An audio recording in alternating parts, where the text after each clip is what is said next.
So my first reaction to getting approached to play Moon Knight in the MCU was to look up who the heck Moon Knight was, because I'd never heard of him before. And when I discovered, that the comics that have been going back since 1975, his first appearance, I just found a very unusual, interesting character that is quite mutable. He changes so much from artist to artist, from writer to writer, who focuses whatever they decide is the most interesting aspect to focus on. So it felt like there was an opportunity for a lot of freedom in creating who Moon Knight was going to be for us. So I did go back to the comics and research how he's been depicted. In fact, I got a bunch of different artwork from all the different comic runs and had them pasted all around my trailer, just so every time I was sitting in there, I was always surrounded by those visuals that are just so beautiful and frightening.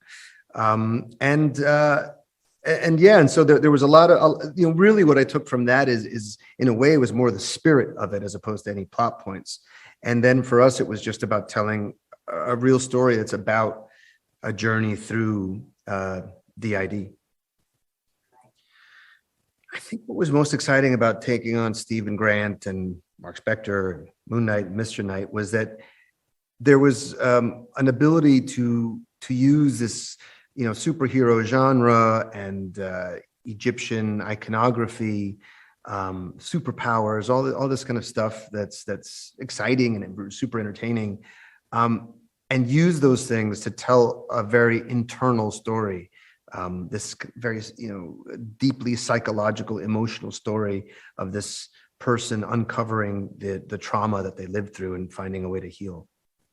I think the most challenging part of that was the technical part of acting with myself, because something that an actor looks forward to generally is being able to be surprised in the moment and not knowing what the other actor is going to do. But not only did I know what the other actor is going to do, I had to plan very, very clearly what I was going to do and figure that out and map out, figure out which character I wanted to play first and the blocking. And I had my brother there to read off of, and he's a really good actor. And so that was helpful.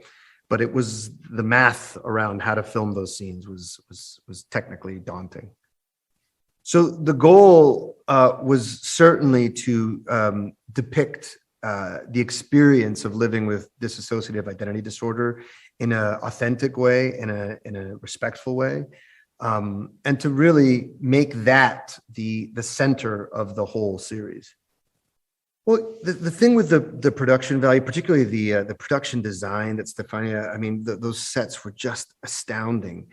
And the same thing with the craftsmanship of the wardrobe and all of the creatures. Every aspect of it was just so astounding. And for me, what it was inspiration. It was inspiring for me to see people putting all of their skill and passion into creating something that had meaning.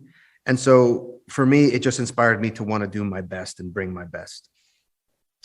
Yes, so my experience with Mohamed Diab and Justin Benson and Aaron Moorhead, it was just a real collaborative team. Something we would do is every Sunday while we were even shooting, we would all have brunch together with the actors, with the writers, our wonderful producer, Grant Curtis, and we would talk through the episodes, we would talk through the scenes, we'd brainstorm, we'd all just get on the same page creatively of what is this story that we're telling. It was really the collective imagination. And so it just felt like such a strong team.